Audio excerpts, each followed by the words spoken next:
What's up guys, James FM here, back with another video, and today we have a different sort of video, taking a break from the Hertha Berlin career. And in this save I've holidayed to 2030, as you can see here, where all the Premier League teams will be in the year 2030. And the team that we're starting off with is Manchester United, and something that caught my eye on this screen is that their manager is Ryan Giggs. As you can see, he's got 3.5-star reputation, and he's taken charge for one season, but previously he's been a manager in the 25-26 season, but he got sacked and he moved to Newcastle and then Everton, and then now he's Manchester United manager again. He's got good stats for a manager, which is good for him. And now if we look here, we can see their transfer history of the past 10 years. So if we go to 1920 season, they brought in Delafeu and they sold Matic, and they just loaned out loads of players. So I'll take you just through the key signings. As you can see, lots of signings, so you can pause the screen here because I'm not going to read all of them out. If you want to see them, see if there's any. João Felix and Verratti. So £392 million spent this year, and they managed to sell Delafeu. Paul Pogba as well went out. Chiesa went out. So let's look at the next season. Dybala and Jimenez. That's about it. Turek. We won't go into any more details than this because don't want this to drag on for too long. We've got De Ligt, who came in. They're sort by fee so that we can see who was the most. They sold João Felix, they sold Liam Bailey, Dean Henderson, and the rest are just frees and online. And as you can see, the money starts to dry up a little bit. Maybe not actually. They brought in, every signing here is big except this one, and they didn't really sell many players, only 3 big names. Yeah, I'm just gonna skip through these quicker because this is taking longer and we don't want this video to drag on for too long. Pedri came in. Edison Alvarez, 28, 29, no players, only selling one big name player, Samasoko, so that's probably why they had no funds. And here 346, bit back to big money buying, and we'll be taking a look at these players in a minute. So if we go to schedule, we'll be able to see how well they've done. As you can see, they've had a Diogo Dalot testimonial. That's how you can prove that I've simmed properly 10 seasons. He's been at Manchester United for 10 seasons, but then he got sold for 58 million. So they only managed to get into the Europa Cup 2, and they only managed to beat this vide team, Serbian team, 2-0 on aggregate, and they are actually in the Europa Cup 2 final, which I haven't simulated to yet. So that's something that I will sim to at a later date. So these are the tactics. This isn't their main team that they've been using because they've probably been resting players for their match for the Europa Cup 2 final. So I'll take you through the main starting lineup and I'll cut out what they are so that so it doesn't get spoiled. So in goal, guys, this is our first regen for the team, and it's an Argentinian 24-year-old called Adrian Rodriguez, and he started off his career at Lanús. Then he got sold to LAFC for 3.9 million, impressed there, conceded less goals in games, and then made his big money move to Manchester United. And he's not really started too many games for Manchester United since he's been there, but not bad for the young goalie. At right back, guys, we've got Milan Skriniar, 35-year-old, playing at right back. He's still got 13 pace, which is not bad for a 35-year-old. So as you can see, he got bought for £73 million in what looks like it was the January transfer window in the 2021-22 season, and ever since then he's played over 30 games a season and has managed to gain an average rating of over 7 every season. I'm sure everyone that's watching this knows who Milan Skriniar is, so I'm not going to get into any more details about where he came from and who he is.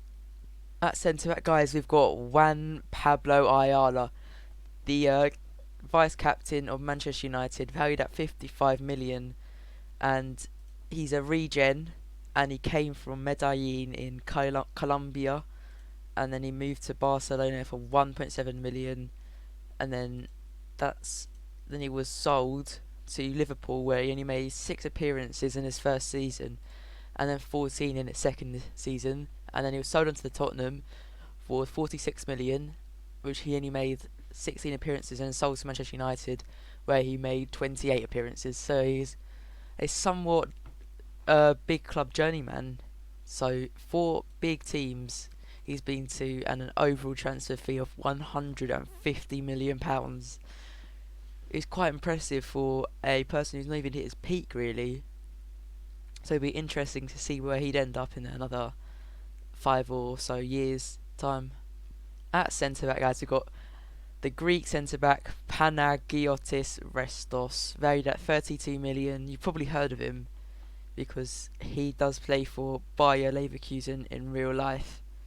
As you can see, he made no appearances for Bayer Leverkusen in the 18-19 season, but then bounced back with 33 and then 18 in the next. But then he was sold in the 2021 season for 41.5 million, 16 appearances only, but then managed to rack up well over 100 appearances, which earned him a £47 million move to Paris Saint-Germain, and then just loaned out continuously until he was sold to Manchester United for £40 million, where he's not really managed to make an impact. At left back, guys, we've got another old player over 30, so it's an ageing back line for Manchester United, but we've got Ben Chilwell, 111 caps for England. So he started off his career at Leicester, as you do know that, and then in the 2021 season made a big money move to Tottenham, got loads of games, and then no surprise, £55 million Manchester United, just splashing the cash. Managed to get over 7.0 rating in every season except the 2028-29, which is quite impressive for a man of his age, if I'm being honest. Managed to play every single match this season at the age of 33 at left back. Alright, so moving on, guys, onto the centre mid position. We've got Paulo Dybala, 36-year-old centre midfielder for Manchester United. As you can tell, this team is very ageing, and you've probably already seen this, but £100 million move to Manchester United in the 2022-23 season, and just average ratings are through the roof. And for the last season, he is 36 years old, 36 games, 6.99 rating. That is very impressive. Not many 36-year-olds will be able to do that at this level, but unfortunately he is retiring at the end of the season.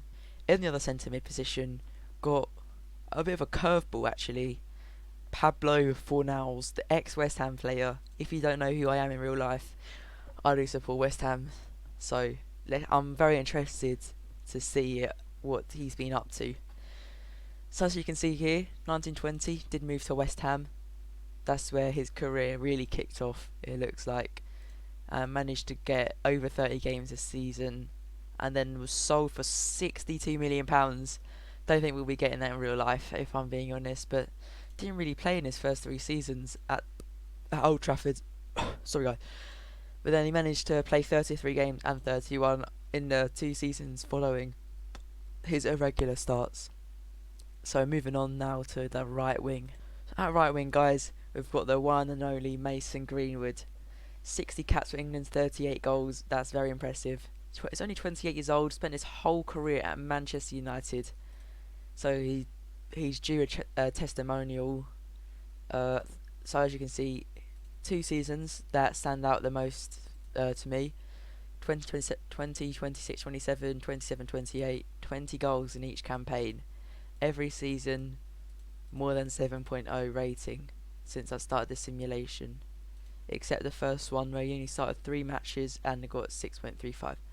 So you should know him. If you don't know him, have you been living under a rock for the last 2 years? Because he is a wonder talent in real life. Moving on to centre attacking midfield. In the central attacking midfield position, we have got Pedri. In real life, highly rated youngster. He's got very good stats, and he's not even peaked yet. He's a real life player, guys, so don't worry. So in real life, he plays for Barcelona, and then as you can see, he didn't really get him many games. Just kept getting loaned out, Played a load of minutes for Eintracht Frankfurt on loan and AC Milan, and then finally got his chance in the Barcelona team, but they still don't rate him. They didn't rate him, and then loaned him out to Borussia Dortmund, and he got 12 assists in 23 games, but they still didn't trust him, so they sold him 34 million to Bayer Leverkusen, and then sold him to Manchester United, and the rest is history. Star player, as you can tell. In the left wing, we've got Marcus Rashford. Now, he's spent his whole career at Manchester United in this game, and looks like he's hit the ground running. In only 3 seasons, he's not got more than 10 goals in this save, which is very impressive. But he's managed to get over 7.0 rating on each season. So let's just check how many caps he's got. He's got 141 caps at the age of 32. I'm not sure if that's a world record or not, but very impressive. And as you can see, 22 goals in the 2024 season. Some would argue that he may have peaked a little bit too early, but it's for you people to decide. And finally, guys, at the striker position, we have no one other than Erling Braut Haaland. And if we look at him, he's not really done too well for Manchester United. Because if you're paying £139 million for him, then you expect him to get 20 goals a season. First season, 10 goals, 10 games, 1 goal.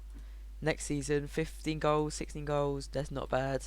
Next season, didn't play as much as he probably would have liked, 10 goals. 27 games, 9 goals. And then last season, where he should be in his peak of his powers, 8 goals in 34 games. That's just quite embarrassing, really, for a £139 million player who supposedly is in their peak. Alright, so guys, that just wraps up, and we'll just look at their past positions in the league. So 1920, they came third. As you can tell, they still haven't won the league since the 12-13 season, so that's not too great for them. As you can see, their highest position was second in the 2021-22 season and 25-26 season, and their lowest position was 7th in the 28-29 season, which is why they had to compete in the Euro Cup 2 continental competition. So guys, thank you so much for watching. Don't forget to like, comment and subscribe, and I'll see you in the next video.